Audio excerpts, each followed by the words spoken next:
नमस्कार दोस्तों। सामान्य हिंदी का लाइव बैच हमारा शुरू होने वाला है। आप लोगों को बहुत दिनों से इंतजार था। चलिए मैं आपको बता देती हूँ सामान्य हिंदी का बैच हमारा लाइव कब से शुरू हो रहा है। तो ये जो हमारा बैच है ये हमारा 7 अक्टूबर से शुरू हो रहा है। 7 अक्टूबर से, और इसका जो टाइम रहेगा वो शाम को 5 बजे रहेगा। ठीक है, 5 PM इसका टाइम है। 7 अक्टूबर से हमारा लाइव बैच शुरू हो रहा है और इसका टाइम है 5 PM। अब ये चलिए इसकी फ़ीस बता देती हूँ। अभी अगर आप देखेंगे तो इसकी फ़ीस आपकी 1950 है, यानी 1950 रुपये आपकी इसकी फ़ीस है पूरे बैच की। 2 महीने का आपका, 2 से ढाई महीने का आपका बैच रहेगा। लेकिन आपको यहाँ पर मैं एक डिस्काउंट दे रही हूँ इसमें। वो आज से शुरू होगा, आज से यानी 5 तारीख यानी 5 अक्टूबर से लेकर 9 अक्टूबर तक ये आपके लिए डिस्काउंट रहेगा। यानी इसमें मैं 500 माइनस कर दूंगी, तो यानी आपकी 1450 रुपये ये आपकी फ़ीस रहेगी। आपको ध्यान ये देना है कि सामान्य हिंदी के साथ साथ आपको ना इसमें PDF वगैरह सारी चीज़ें मिलेंगी, पूरे नोट्स मिलेंगे। कंप्लीट तैयारी हम इसमें करेंगे सामान्य हिंदी की, और सामान्य हिंदी में हम क्या क्या पढ़ने वाले हैं ये मैं अभी आपको विस्तार से बताऊंगी। तो यहाँ पे मैंने बता दिया, ये आपका 5 अक्टूबर से 9 अक्टूबर के बीच का ही समय है। इतने ही बीच के समय में आपको जो ये डिस्काउंट है ये डिस्काउंट मिलेगा। और अगर ये टाइम यानी 9 अक्टूबर समाप्त हो जाता है तो उसके बाद आपका लाइव बैच की फ़ीस फिर से यही हो जाएगी। चलिए यहाँ पर हम देखते हैं आगे की सामान्य हिंदी में हम क्या क्या पढ़ेंगे। उससे पहले मैं आप लोगों को एक चीज़ बताना चाहूँगी कि सामान्य हिंदी की क्लास आपको कब, कहाँ, कैसे मिलेगी लाइव। तो चलिए आपको मैं दिखाती हूँ। यहाँ पे आप लोगों को प्ले स्टोर पे जाना है। प्ले स्टोर यानी गूगल प्ले स्टोर। जब आप गूगल प्ले स्टोर पे जाएंगे तो वहाँ आपको डालना है हिंदी अकेडमी। हिंदी अकेडमी जब आप डालेंगे ये एप्लीकेशन आपको दिखाई देगा। ये ऐप जिस पे मेरा फ़ोटो लगाया हुआ है ये हिंदी अकेडमी के नाम से है। आप इस ऐप को डाउनलोड कर लीजिएगा। जब आप इसको डाउनलोड करेंगे उसमें आपको रजिस्ट्रेशन करने के लिए मांगेगा। आप अपना रजिस्ट्रेशन कर दीजिए, नाम, फ़ोन नंबर, ईमेल, अपना पासवर्ड बना लीजिए। रजिस्ट्रेशन जब आप कर लेते हैं तो उसके बाद आपको इस तरीके से पहला पेज आपको दिखाई देगा। जो पहला पेज आपको दिखाई देगा वो ये दिखाई देगा। फ्रंट पे ही हैं सारी चीज़ें, बिल्कुल एकदम बहुत सिंपल तरीके से आपको यहाँ पर दिखा हुआ है। आप आराम से बैठकर इस ऐप को देख सकते हैं कि इसमें क्या क्या चीज़ें हैं। तो यहाँ मैं आपको बता दूँ कि आपकी लाइव क्लास जो होंगी वो सबसे पहला ही जो पोर्शन है उसी में आपकी लाइव क्लास मिलेंगी। इसी में हिंदी बैच 1 के नाम से होगा आपका। तो हिंदी लाइव बैच 1 के नाम से जो आपका बैच होगा उसी में आपकी क्लास होंगी। वहीं जाकर आप एडमिशन भी ले सकते हैं, वहीं डिटेल्स भी सारी चीज़ें देख सकते हैं। तो ये आपका सामान्य हिंदी की जो लाइव बैच हमारी शुरू हो रही है वो। अब मैं आपको यहाँ पर एक चीज़ और बता देती हूँ कि हम सामान्य हिंदी के अंतर्गत क्या क्या पढ़ेंगे, और ये जो हमारा बैच होगा ये हमारे किस किस एग्ज़ाम के लिए बेनिफिट होगा, यानी इसमें हमारे लिए किस किस एग्ज़ाम के लिए फ़ायदेमंद रहेगा ये, और क्या ये एक पर्टिकुलर किसी एग्ज़ाम को फोकस करके है या ये सारे एग्ज़ाम को फोकस करके है। तो हम उस चीज़ पे चर्चा कर लेते हैं कि हम क्या क्या पढ़ेंगे इसमें। चलिए अभी हम पढ़ते हैं। तो देखिए यहाँ पे हमारा जो सामान्य हिंदी है मैं आपको बताती हूँ अपने पढ़ाने का तरीका। हर टीचर की शैली अलग होती है किसी भी चीज़ को, किसी भी सब्जेक्ट को पढ़ाने की। जो मेरी शैली है हमारे सामान्य हिंदी को पढ़ाने की वो एक अलग तरह से है। मैं जो आपको पढ़ाती हूँ मैंने यहाँ पर जो पूरी हिंदी है उसको डिवाइड किया है 3 भागों में, और ये 3 भाग मेरे ना राउंड में चलते हैं। अब ये राउंड में देखो आपको, अभी तो हम क्योंकि स्टार्टिंग से शुरू करेंगे तो इसमें तो राउंड करने की कोई ज़रूरत ही नहीं, लेकिन जब हम ऑफलाइन क्लास में पढ़ते हैं तो वहाँ पे अक्सर ये चीज़ें आती हैं। तो यहाँ पर राउंड में हम जब इसको पढ़ते हैं तो हम इसको 3 हिस्सों में बांटते हैं। 3 हिस्सों में एक बांट लेंगे हम पार्ट 1, पार्ट 2 और पार्ट 3। अब यहाँ पर ये पार्ट 1, पार्ट 2 और पार्ट 3 इसको 3 हिस्सों में बांटने का जो मेरा मकसद है वो ये भी है कि हमारे बहुत सारे छात्र ना अलग अलग एग्ज़ाम दे रहे होते हैं। वो सारे एग्ज़ाम नहीं दे रहे, किसी को अलग चाहिए होता है। तो एक आसान हो जाता है ये तय करना कि हमें पढ़ना कौन से पोर्शन को ज़्यादा है। तो एग्ज़ाम के अनुसार ये चेंज होते रहते हैं, बदलते रहते हैं। तो वैसे ही तो मैं आपको हर टॉपिक के साथ बताती रहती हूँ। तो ये बात आपको पता चल गया कि हम पढ़ते हैं भाग 1, भाग 2 और भाग 3 करके। ये जो भाग 3 है, इस भाग 3 में प्लस भाग 4 भी आता है, जो अलग आपको बुक्स मिलेंगी। इसी तरह से मेरी बुक्स भी आपको मिलेंगी। बुक्स भी भाग 1, भाग 2, भाग 3 करके दी हुई हैं। इनको इस तरह से मैंने क्यों 3 हिस्सों में बांटा है, तो इसलिए बांटा है कि जैसे कभी आप जब हिंदी पढ़ना शुरू करते हैं तो आपको कहाँ से शुरू करना है। क्या हर बार आप वर्णमाला से ही शुरू करेंगे या कहीं और से शुरू करेंगे। तो आप 3 तरीके से हिंदी को पढ़ना शुरू कर सकते हैं। पार्ट 1 में अगर पढ़ना शुरू करेंगे तो यहाँ से वर्णमाला शुरू करते हैं हम। अगर पार्ट 2 से पढ़ना शुरू करेंगे तो यहाँ पे हम पद के भेद शुरू करते हैं। और अगर आप पार्ट 3 से पढ़ना शुरू करते हैं तो यहाँ पे हम जो हिंदी साहित्य के कुछ हिस्से हैं, जैसे अलंकार, रस, छंद, इन सब से शुरुआत करते हैं। तो ये आपके ऊपर डिपेंड करता है कि आप कब, कहाँ, कैसे पढ़ना चाहते हैं, ठीक है। पर हमारा जो ये बैच शुरू होगा ये भाग 1 से ही होगा। तो चलिए शुरू करते हैं। मैं बता देती हूँ आप लोगों को कि इसमें हम क्या क्या रखेंगे। सबसे पहले हम भाग 1 की बात करते हैं। देखिए, पूरी हिंदी को हम पूरी अच्छी तरह से कवर करते हैं यहाँ पर। जब हम भाग 1 में चलते हैं तो हमारे पास आता है वर्णमाला। वर्णमाला सबसे पहला टॉपिक हमारा आता है इसमें। अब इसमें कई बार बहुत सारे छात्र कहते हैं कि पहले भाषाएं जो हमारा टॉपिक है उससे लेकर चलो। नहीं, देखो मेरा तरीका बिल्कुल अलग है। अगर मैं सबसे पहले दिन आपको भाषा वाला टॉपिक लेके चलूँ ना तो आप हिंदी पढ़ने ही नहीं आओगे, आप एकदम से भाग जाओगे। ये जो भाषाएं वाला या भाषाओं वाला जो हमारा टॉपिक होता है ये हमारा पार्ट 4 में होता है। मैं इसको लास्ट में पढ़ाती हूँ क्योंकि आप हिंदी को बहुत अच्छी तरह से समझ चुके होते हैं, और जब हिंदी को बहुत अच्छी तरह से समझ चुके होते हैं तो भाषा आपके लिए बहुत आसान हो जाती है समझनी, ठीक है। तो चलिए यहाँ पे हम जो वर्णमाला पढ़ते हैं, अब आपको पता है कि वर्णमाला में अब मुझे ये बताने की तो ज़रूरत नहीं, इसमें हम क्या क्या पढ़ेंगे आपको पता ही है। इसमें हम स्वर पढ़ते हैं, स्वरों का वर्गीकरण पढ़ेंगे। अब वर्गीकरण कितने प्रकार से हो सकता है, 4-5 प्रकार से होता है हमारा वर्गीकरण। इसमें अलग अलग 5-6 प्रकार का आता है, ठीक है। फिर व्यंजन, उनकी परिभाषा, और व्यंजन परिभाषा ही नहीं, हमारे व्यंजन के अलग अलग जो वर्गीकरण हैं जिसमें हम कहते हैं जैसे महाप्राण, अल्प प्राण, या हम जब इनकी कैटेगरी, जैसे हमारा उत्क्षिप्त व्यंजन किसे कहते हैं या संयुक्त व्यंजन किसे कहते हैं, ये सारी चीज़ जो हमारे एग्जाम में आती है वो सारी चीज़ें हम डिटेल में पढ़ेंगे। अब यहाँ पे मैं आपको एक चीज़ और क्लियर कर देती हूँ। 2 तरह की चीज़ें होती है। टीचर 2 तरीके से पढ़ाते हैं। एक पढ़ाते हैं कि एग्ज़ाम बेस्ड आपको सिर्फ क्वेश्चंस की तैयारी करा दी, और एक होते हैं कि आपको पूरा अच्छी तरह से पढ़ा दिया। तो मेरा तरीका क्या होता है कि सिर्फ आपको क्वेश्चन ना पढ़ा के आपको अच्छी तरह से चीज़ों को समझा दिया जाए आपके दिमाग में, रटाना नहीं, समझाना। आपको एक बार समझा दिया जाए और जब आप समझ जाते हैं तो हर प्रकार के क्वेश्चन को आप आसानी से कर लेते हैं। तो ये मेरा तरीका होता है। तो यहाँ पर जब हम चलेंगे ना, हम बिल्कुल, अगर जैसे मान लो हम वर्ण पढ़ रहे हैं तो वर्ण में हम पूरा उसकी वर्ण हमारा कितने प्रकार का, स्वर हो गया तो स्वर की मात्राएं भी होती हैं, मात्राओं का उच्चारण कैसे होता है, मात्राओं को लिखा कैसे जाता है। यानी यहाँ मैं दोनों हिस्से आपके लेके चलती हूँ, जो आपको हिंदी सीखनी है वो, और जो आपकी हिंदी लेखन। जैसे छात्रों की एक सबसे बड़ी समस्या होती है कि हमें हिंदी लिखने में प्रॉब्लम होती है, मात्राओं में गलती हो जाती है। तो ये सारी चीज़ को भी मैं यहाँ पर फोकस करके चलती हूँ।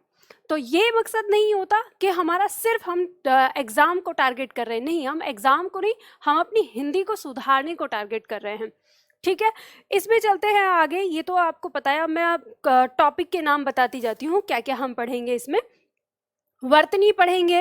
वर्तनी के अंदर आप क्या आ जाएगा, जैसे हम पढ़ते हैं द के रूप, ह के रूप, र के रूप, ये पंचमाक्षर और अनुस्वार और चंद्रबिंदु, इन सब में क्या अंतर है।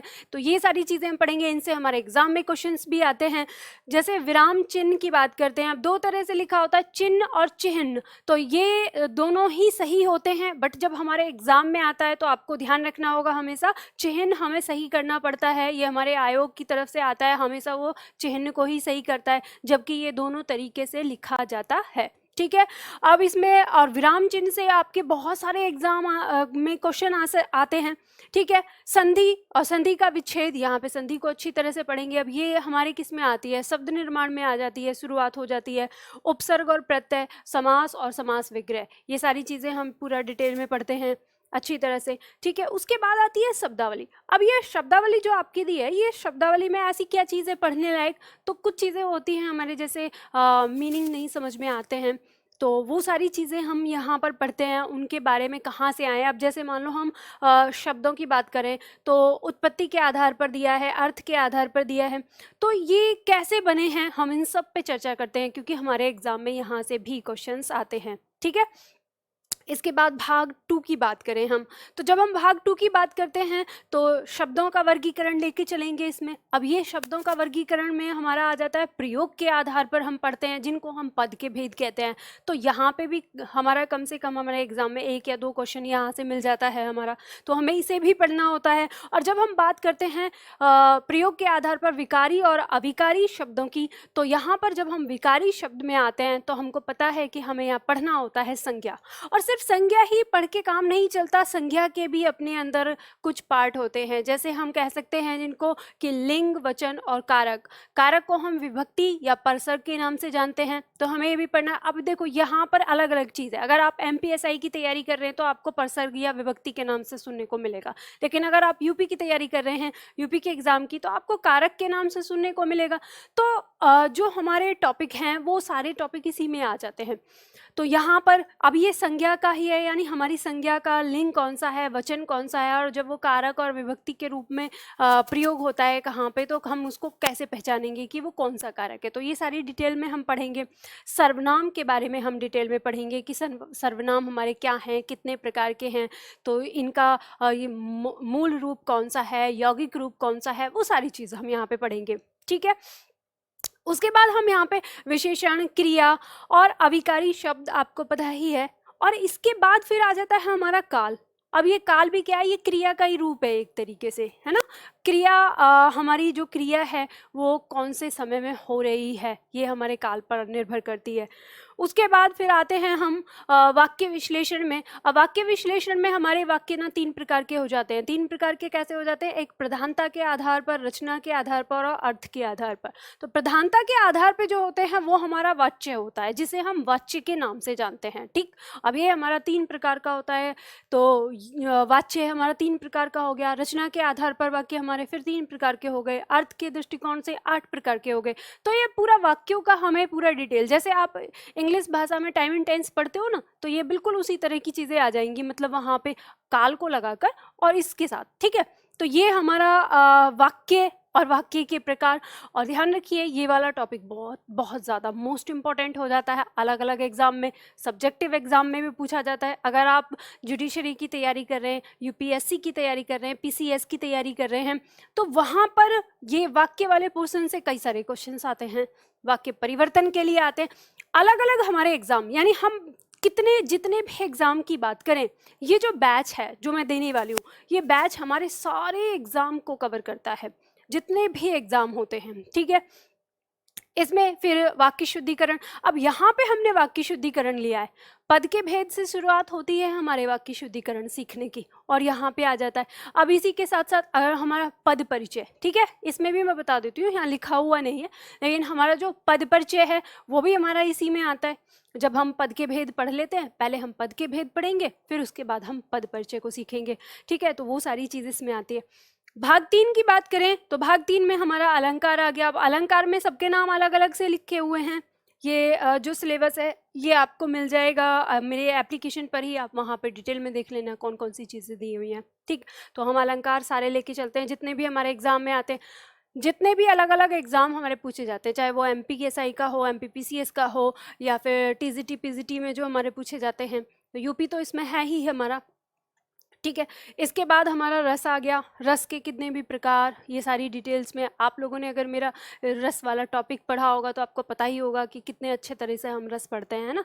फिर छंद आता है, छंद तो एकदम से मतलब सबसे ज़्यादा डर लगता है हमें छंद से, लेकिन ध्यान रखिए, यकीन मानिएगा, छंद ना चुटकी बजाते होता है, इसमें डरने की ज़रूरत नहीं होती, बस आपको एक बार ना सीखने की ज़रूरत होती है।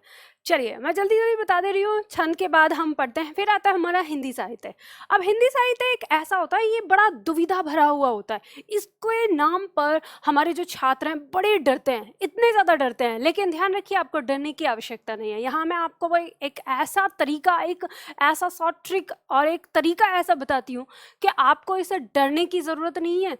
कुछ चीज़ें हैं जो जिस समय मैं पढ़ाती हूँ तो उस समय बताती हूँ। ध्यान रखिए, जब कोई टीचर मंच पर खड़ा होता है तो उसके अंदर कुछ चीज़ें ऐसी निकलती हैं, जब कभी ना टीचर किसी टॉपिक को पॉइंट आउट कराए कि इसे पॉइंट आउट कर लो, ये आ सकता है एग्ज़ाम में, तो ध्यान रखना चाहिए उन चीज़ों को, और वो आते हैं।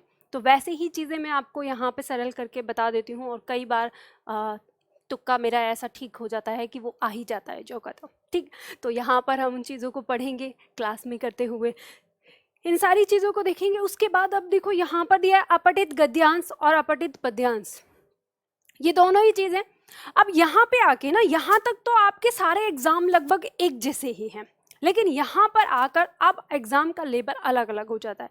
कुछ एग्ज़ाम ऐसे होते हैं जो यहीं तक क्लियर हो जाते हैं, कुछ एग्ज़ाम होते हैं जैसे हम, मेरे पास काफ़ी सारे छात्र पूछते हैं कि मैडम हमें अपठित गद्यांश और अपठित पद्यांश को पढ़ना है, तो देखो मैं यहाँ पे पढ़ाती हूँ। या अपठित गद्यांश, अपठित पद्यांश जो है ये आपको सीखने होते हैं, समझने होते हैं, ये एक प्रकार की कला होती है, तो वो मैं यहाँ पे करवाती हूँ। ये लास्ट पोर्शन हमारा आता है जब हम हिंदी साहित्य को कर लेते हैं तब। उसके बाद अब भाग 4 की बात करें तो भाग 4 में हमारा ये भी एग्ज़ाम्स के हिसाब से अलग अलग है। सबके एग्ज़ाम में ये नहीं आता, लेकिन कुछ एग्ज़ाम में ये आता है। तो जिन एग्ज़ाम में आता है वो आप सिलेबस से देख लेते हैं, उस एग्ज़ाम का सिलेबस क्या है उसके अकॉर्डिंग कैसे हैं इसमें। जैसे पत्र लेखन, अब ये पत्र लेखन दो तरह के हैं हमारे एग्ज़ाम में। जो सब्जेक्टिव एग्ज़ाम होता है तो उसमें सब्जेक्टिव पत्र लेखन होता है, लेकिन ये सब्जेक्टिव नहीं है, ये है ऑब्जेक्टिव। जैसे हमारे यूपी ट्रिपल एससी या जैसे लेखपाल या यूपीएसआई आजकल इनमें आ रहा है, तो इनमें पत्र लेखन का आता है। तो वो चीज़ आपका ऑब्जेक्टिव पे कैसे पत्र लेखन आपका बनेगा वो यहाँ पे आपको मैं समझाती हूँ, और वो सारी चीज़ें आपको नोट्स में मिलती हैं। ठीक, उसके बाद हमारी भाषा और एवं बोलियाँ, अब ये इनके बारे में हम पूरा विस्तार से चर्चा करते हैं। और उसके बाद फिर आ जाता है हमारा नीचे पहेली। अब ये पहेली वाला जो टॉपिक है ये किस में आता है जी, हमने तो पहली बार सुना, तो ये आता है हमारा एमपीएसआई में। तो आपको पता चला, यानी यहाँ तक तो आ गए हमारे यूपी का हिस्सा हो गया। अब बात करें हम एमपीएसआई का, अभी तक एमपीएसआई में सारी चीज़ें आ रही थी, लेकिन एमपीएसआई में एक्स्ट्रा क्या होता है, पहेलियाँ होती हैं, संक्षेपण होते हैं, पारिभाषिक शब्द होते हैं, ठीक है। और ये भी आ जाता है अव्यवस्थित वाक्य खंड, जिसे आप अंग्रेजी में जैसे PQRS कहते हैं, तो यर इस तरह से कहते हैं। और ये कभी कभी ये वाला जो हिस्सा है ये हमारा किसी और में भी आ जाता है, और भी एग्ज़ाम हमारे होते हैं उनमें भी आ जाता है। तो यानी कुल मिला के आपको जो मैं यहाँ पर हिंदी का सिलेबस करवाती हूँ उसमें पूरी चीज़ों को कंप्लीट करने की कोशिश करती हूँ, यानी जितना हमारा हिंदी के अंदर आ रहा है वो सारी चीज़ें हम इसमें कंप्लीट करने की कोशिश करते हैं। हम कोशिश करते हैं कि हमारा कुछ बचे ना, यानी ये हमारी क्लास एक ऐसी हो कि इस क्लास को जो भी छात्र ले उसके एग्ज़ाम में जो पूछा जा रहा है वो पूरा पूरा कवर हो, और साथ ही साथ हिंदी भाषा का उसको पूरी तरह से ज्ञान हो। यानी अगर उसकी लेखनी में प्रॉब्लम होती है तो वो भी उसका सुधार हो, अगर वो कोई क्वेश्चंस याद करता है तो भूल जाता है उसमें भी सुधार हो, कैसे याद करना है वो सारी चीज़ें। इसके साथ ही आपको बता देती हूँ जो हमारी क्लास होगी वो लगभग 1.5 घंटे की क्लास होगी। उसके साथ हम वोकैबलरी भी करेंगे। अब वोकैबलरी मतलब शब्दावली। अब शब्दावली में क्या होगा, वो क्या चीज़ होती है पढ़ाने की, तो ध्यान दीजिए, शब्दावली हमारी हर रोज़ पढ़ने की चीज़ है। हालांकि मैंने बहुत सारी जगह अपने जैसे शब्दावली का व्याख्या करके आपको दे रखा है, एप्लीकेशन पे है, वो फ्री ऑफ कॉस्ट है, आप वहाँ पे देख सकते हैं। और साथ ही साथ जैसे हमारी क्लास होती जाएगी और अगर मुझे लगेगा कि आप लोगों को शब्दावली का अलग से वीडियोस देनी है तो वो मैं उस पर वीडियो बना के डाल दूँगी, तो आप वहाँ पे भी देख सकते हैं। लेकिन उसके साथ साथ जो छात्र अलग नहीं पढ़ना चाहते हम उनको क्लास में ही लेके चलते हैं, यानी 1 घंटे जो हमारा रहेगा टॉपिक वो एक टॉपिक रहेगा, और आधा घंटे जो हमारा समय होगा वो हम शब्दावली को देंगे, तो जिसके साथ हम विलोम शब्द, पर्यायवाची, इन सारी चीज़ों को भी कवर करेंगे। तो मैं आप लोगों को एक बार फिर से बता देती हूँ हमारी फ़ीस के बारे में और जो हमारा एप्लीकेशन है, यानी आप कहाँ से ये क्लास लेंगे। तो ये क्लास लेने के लिए आपको क्या करना है, आप गूगल प्ले स्टोर पे जाएंगे और वहाँ पर आप डालेंगे हिंदी अकेडमी और ये ऐप आपके सामने खुलकर आ जाएगा। आपको इसे डाउनलोड करना है, इसे डाउनलोड करके इसमें अपना रजिस्ट्रेशन करना है, नाम, मोबाइल नंबर, ईमेल आईडी और अपना पासवर्ड बना के जब आप खोल कर देखेंगे तो पहला पेज आपको यहाँ पर ये दिखाई देगा। और पहले पेज पर जब आपको ये पहला पेज दिखाई देगा, इस पहले पेज पर पहला ही जो है सामान्य हिंदी लाइव क्लास, तो यही जब आप अंदर जाएंगे वहाँ पर हिंदी लाइव बैच 1 वो आपका बैच होगा, उसमें आपकी क्लासेस चलेंगी। और यहाँ मैं आपको बता देती हूँ कि आपकी जो लाइव बैच है उसकी फ़ीस 1950 रुपये है, लेकिन मैंने 5 तारीख से यानी 5 अक्टूबर से लेकर 9 अक्टूबर तक आपको यहाँ पर 500 की छूट दी है, यानी इसमें आपका -500 रुपये हो रहे हैं। अब देख लीजिए, आपके पास समय है, अब इस समय में आप अपनी क्लास ले लीजिए। उसके बाद यानी आप 9 अक्टूबर के बाद आपकी जो ये फ़ीस है ये वापस उतनी ही हो जाएगी। ठीक है, तो उम्मीद करती हूँ आप लोगों को ये चीज़ समझ में आ गई होगी। अगर आपको कोई डाउट होता है तो स्क्रीन पर दिए हुए नंबर पर आप कॉल करके पूछ सकते हैं। फिर मिलते हैं आपसे लाइव क्लास में, लाइव वीडियो में। Thank you for watching.